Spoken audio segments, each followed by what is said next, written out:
আসসালামু আলাইকুম। আজ আমরা আলোচনা করব এসএসসি হায়ার ম্যাথের 14তম অধ্যায় সম্ভাবনা এর উপর। আমরা ফার্স্টে একটু দেখে নিব যে সম্ভাবনা এই জিনিসটি আসলে কি। সম্ভাবনা আমাদের একটা সূত্র আছে, ফর্মুলা আছে, তো সেই ফর্মুলাটা আমরা একটু বোঝার চেষ্টা করব। আমরা যদি দেখি এখানে সম্ভাবনা ইকুয়াল টু লেখা আছে ঘটনার অনুকূল ফলাফল ডিভাইডেড বাই সমগ্র সম্ভাব্য ফলাফল। এখন বিষয় হচ্ছে আমরা এটাকে একটু বোঝার চেষ্টা করি। ধরি এ একটি ঘটনা, ঠিক আছে?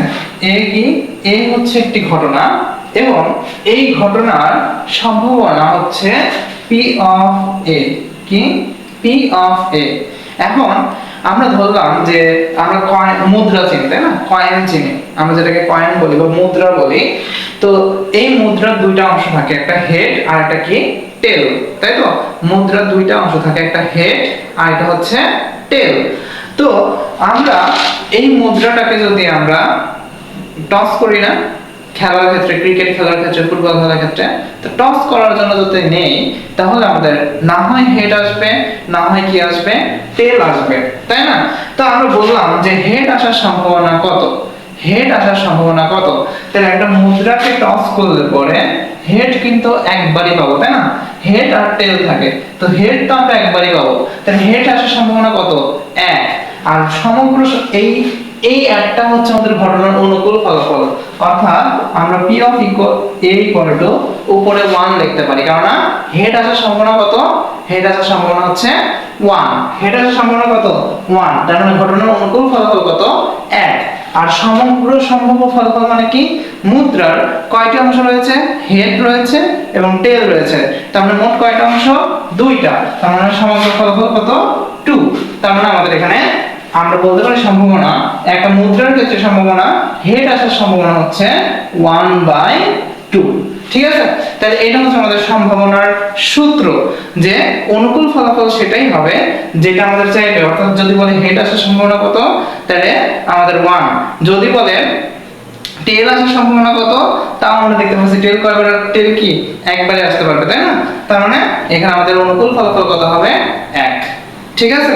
আমরা যদি আরেকটা জিনিস একটু বোঝার চেষ্টা করি, আমরা লুডো খেলি, ছক্কা চিনি, তাই না? ছক্কা। তো ছক্কার মধ্যে আমরা জানি যে 6টা পার্ট থাকে, 1 2 3 4 5 6, তাই তো? তো এখন আমাদের বলতে পারে যে ছক্কার ক্ষেত্রে ঘটনার 4 দ্বারা বিভাজিত হওয়ার সম্ভাবনা কত? ঠিক আছে? 4 দ্বারা বিভাজিত হওয়ার, তো 4 দ্বারা বিভাজিত কিন্তু আমাদের এই একটাই হইতে পারে। তার মানে অনুকূল ফলাফল হচ্ছে 1 এবং আমাদের মোট পার্ট আছে কয়টা? 6টা। তাহলে সমগ্র সম্ভাব্য ফলাফল হবে হচ্ছে মোট কত? 6টা, যেহেতু তার মানে নিচে আমাদের কত হবে? 6 হবে। ঠিক আছে? আবার আমাদের বলতে পারে যে 3 দ্বারা বিভাজিত সংখ্যা, হ্যাঁ, কত দ্বারা? 3 দ্বারা বিভাজিত সংখ্যার ক্ষেত্রে আমাদের কিন্তু সম্ভাবনা বের করতে বলতে পারে 3 দ্বারা বিভাজ্য। ঠিক আছে? তাহলে 3 দ্বারা বিভাজ্যের ক্ষেত্রে কি হতে পারে? দেখেন 3 দ্বারা বিভাজ্য কোনটা কোনটা যায়? আমাদের 3 যায় আর কত যায়? 6 যায়। তাহলে এবার অনুকূল ফলাফল কয়টা পাইছি? 2টা। কয়টা পাইছি? 2টা। এবং সমগ্র সম্ভাব্য ফলাফল কত হবে? 6। তাহলে এটাকে কাটাকাটি করলে আমাদের হয় হচ্ছে কত? 1/3। এটা আমাদের आंसर। আশা করি সম্ভাবনা যে সূত্রটি লিখেছিলাম সেটা আশা করি এতক্ষণ বোঝা গিয়েছে। আমরা এবার নিচে যদি একটু যাই, পরবর্তী যে সংজ্ঞাটা আমাদের দেওয়া আছে, আমরা যদি এখানে একটু তাকাই যে দৈব পরীক্ষা কি দেওয়া আছে? দৈব পরীক্ষা। তো দৈব পরীক্ষা জিনিসটা কি আমরা একটু পড়ে তারপর আমরা বোঝানোর চেষ্টা করছি। দেখেন, যখন কোনো পরীক্ষার সম্ভাব্য সকল ফলাফল আগে থেকে জানা থাকে কিন্তু পরীক্ষাটিতে কোনো একটি নির্দিষ্ট চেষ্টায় কি ফলাফল আসবে তা নিশ্চিত করে বলা যায় না। আমরা একটু আগে এই যে টস করার কথা বলছিলাম, কয়েনের টস করার কথা বলতেছি, তাই না? এই যে টসে হেড আসবে না টেল আসবে, আমরা এই যে মাঝে মধ্যে টস করি না যে কোনটা আসবে, আমরা বলি হেড আসলে হ্যাঁ তুই এটা দিবি, টেল আসলে তুই এটা দিবি, আমরা বলি না? আচ্ছা, তাহলে হেড আসবে না টেল আসবে সেটা কিন্তু আমরা নিশ্চিত করে বলতে পারবো না টস করার ক্ষেত্রে, তাই না? টস করার আগে কি বলতে পারবো যে হেড আসবে না টেল আসবে? নিশ্চিত করে কিন্তু কোনো কিছু বলতে পারবো না।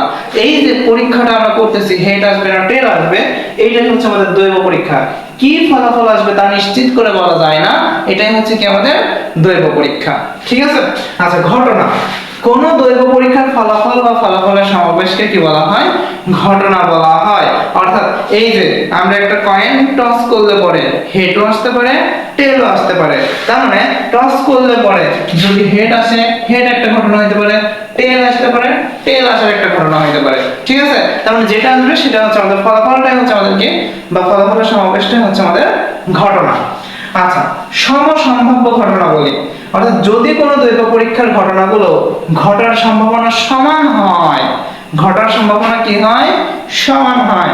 অর্থাৎ হেডও হইতে পারে, টেলও হইতে পারে, মানে হওয়ার সম্ভাবনাটা কি সমান, সেই ক্ষেত্রে এটাকে বলা হয়, এই ঘটনাগুলোকে বলা হয় হচ্ছে সমসম্ভাব্য ঘটনাবলী। এরপর বলছে পরস্পর বিচ্ছিন্ন ঘটনাবলী। কোন দৈব পরীক্ষায় যদি একটি ঘটনা ঘটার সাপেক্ষে, এইবার এটা একটু খেয়াল করেন, একটা ঘটনা ঘটার সাপেক্ষে অন্য ঘটনাটি বা অন্য ঘটনাটি কি ঘটার সম্ভাবনা কি হয়? শূন্য হয়, তবে ঘটনাগুলোকে কি বলা হয়? পরস্পর বিচ্ছিন্ন ঘটনাবলী বলে। আচ্ছা, তাহলে বিচ্ছিন্ন ঘটনা কি? আমি এখন অনলাইনে ক্লাস নিচ্ছি, বা আমি আমার বাসা থেকে ক্লাস নিচ্ছি, এখন কি অন্য কোচিং এ ক্লাস নেওয়া কি সম্ভব? মানে এই ক্লাস চলাকালীন সময়ে সম্ভব না। তার মানে আমি যখন অনলাইনে ক্লাস নিচ্ছি, এইটা আমাদের হচ্ছে কি একটি ঘটনা। আর অন্য ঘটনাটা কি? ওই যে কোচিং এ ক্লাস নেওয়া, ওই ক্লাস নেওয়া তো এখন সম্ভব না, তাই না? কারণ কি? কারণ আমি এখন রানিং একটা ক্লাসে আছি, তার মানে একটা ঘটনার সাপেক্ষে অন্য ঘটনা ঘটানো সম্ভব না, বা অন্য ঘটনার সম্ভাবনা কত হবে? শূন্য হবে। তাহলে এই ঘটনাগুলোকে আমাদের বলা হয় পরস্পর বিচ্ছিন্ন ঘটনা। অর্থাৎ যখন একটা ঘটনা ঘটবে তখন অন্য ঘটনাটা কখনোই সম্ভব না। স্টেডিয়ামে ফুটবল খেলা চলছে, তার মাঝখানে কি ক্রিকেট খেলা সম্ভব? ক্রিকেট খেলা কি সম্ভব? সম্ভব না। তাহলে এই যে ফুটবল খেলা চলাকালীন ক্রিকেট খেলা সম্ভব না, তার মানে কি ফুটবল খেলার সাপেক্ষে ক্রিকেট খেলার সম্ভাবনা কত? 0। ঠিক আছে। আচ্ছা, এরপর আসেন অনুকূল ফলাফল। অনুকূল ফলাফলটা একটু খেয়াল করেন, যে কোন দৈব পরীক্ষায় একটি ঘটনার সপক্ষের ফলাফল হলো হচ্ছে অনুকূল ফলাফল। অর্থাৎ ওই যে আমরা একটু আগে বললাম, ছক্কা দিয়ে বোঝালাম যে 1 2 3 4 5 6, এবার বললাম 2 দ্বারা বিভাজ্য সংখ্যা। হ্যাঁ, 2 দ্বারা বিভাজ্য কোনটা? তো 2 দ্বারা বিভাজ্য কোনটা? 2 হইতে পারে, 4 হইতে পারে, 6 হইতে পারে। তার মানে এই যে সপক্ষের ফলাফল 2 দ্বারা বিভাজ্য, যে 2 দ্বারা বিভাজ্য করছি কয়টা হয়েছে? 1 2 3টা। তার মানে অনুকূল ফলাফল এখানে কত? 3। ঠিক আছে। তার মানে সপক্ষের ফলাফলগুলাই হলো হচ্ছে ঘটনার অনুকূল ফলাফল। সেটা একটাও হইতে পারে, দুইটাও হইতে পারে, তিনটাও হইতে পারে, হাজারটাও হইতে পারে। ঠিক আছে। আচ্ছা, এরপর আসেন নমুনা ক্ষেত্র। কি বলছে? এরপরে যেটা আমাদের বলছে সেটা হচ্ছে নমুনা ক্ষেত্র। তো নমুনা ক্ষেত্রের ক্ষেত্রে দেখেন সংজ্ঞাটা কি বলছে আমাদের। নমুনা ক্ষেত্রের সংজ্ঞাটা বলছে কোন দৈব পরীক্ষার সম্ভাব্য সকল ফলাফল নিয়ে গঠিত সেটকে নমুনা ক্ষেত্র বলে। খুব মাথায় রাখতে হবে যে এখানে কি বলছে? সেটের কথা বলছে।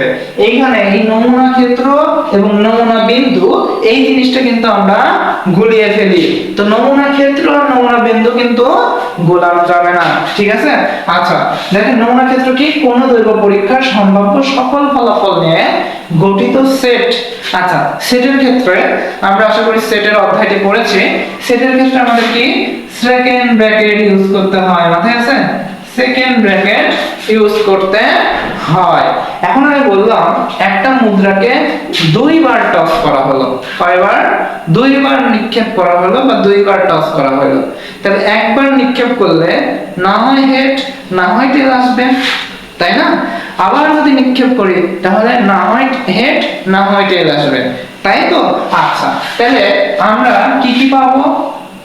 হেড পেতে পারি, অথবা হেড টেল পেতে পারি, অথবা টেল হেড পেতে পারি, অথবা টেল টেল পেতে পারি।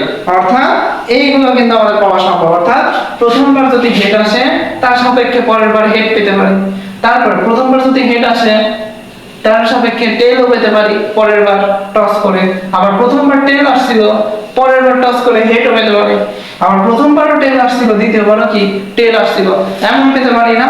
এমন পেতে পারি। এই যে একটা সেট তৈরি হলো, এই সেটটাকে বলা হয় নমুনা ক্ষেত্র। এই সেটটাকে কি বলা হয়? এই সেটটাকে বলা হয় নমুনা ক্ষেত্র। এভাবে যদি সেট তৈরি হয়ে যায় তাহলে এটাকে আমরা কি বলবো? নমুনা ক্ষেত্র বলবো। আর নমুনা ক্ষেত্রের প্রতিটি উপাদানকে কি বলা হয়? নমুনা বিন্দু বলা হয়। আমরা যদি খেয়াল করি, এই যে এটা একটা আমাদের নমুনা বিন্দু, অর্থাৎ প্রত্যেকটা উপাদান, এইটা একটা নমুনা বিন্দু, এটা একটা নমুনা বিন্দু, ঠিক আছে? এখানে সরি, এটা একটা নমুনা বিন্দু, এটা একটা নমুনা বিন্দু, ঠিক আছে? তাহলে এইগুলো হচ্ছে আমাদের কি? এইগুলো হচ্ছে আমাদের একটা এক একটা নমুনা বিন্দু। বুঝতে পারছি? আচ্ছা, নিশ্চিত ঘটনা। কোন পরীক্ষায় যে ঘটনা অবশ্যই ঘটবে তা হচ্ছে, তাকে কি বলা হয়? নিশ্চিত ঘটনা বলা হয়। আমি এখন অনলাইনে ক্লাস নিচ্ছি, এটা আমাদের কি নিশ্চিত ঘটনা না? ক্লাস তো নিচ্ছি, তার মানে এটা কি নিশ্চিত ঘটনা? আচ্ছা, অবশ্যই যে ঘটনাটা ঘটবে, বা আমরা বললাম যে আমরা এইটার পরে কি করব? একটা পরীক্ষা নেব, তার মানে পরীক্ষাটা অবশ্যই নিব, সেক্ষেত্রে এটা হচ্ছে নিশ্চিত ঘটনা, ঠিক আছে?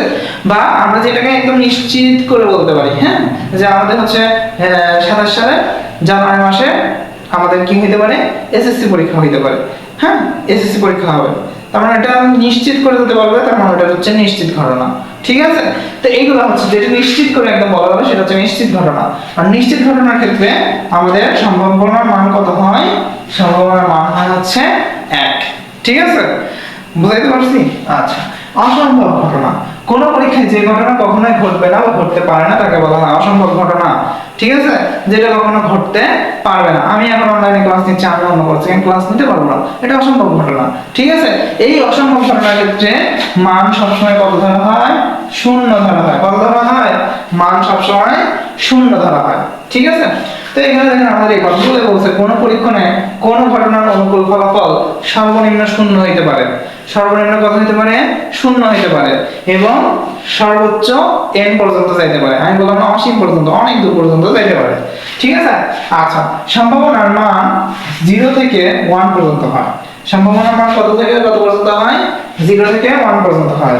নিশ্চিত ঘটনার ক্ষেত্রে সম্ভাবনার মান 1 হয়, আর অসম্ভব ঘটনার সম্ভাবনা সবসময় কত ধরা হয়?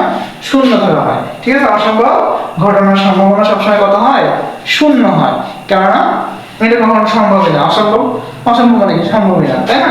আচ্ছা, একটা মুদ্রা n সংখ্যক বার বা n সংখ্যক মুদ্রা একবার একত্রে নিক্ষেপ করলে নমুনা বিন্দুর সংখ্যা হবে 2 টু দি পাওয়ার n। এখন বিষয় হচ্ছে এটা একটু বোঝাই। একটা মুদ্রা, এই হচ্ছে একটা মুদ্রা, তাই তো?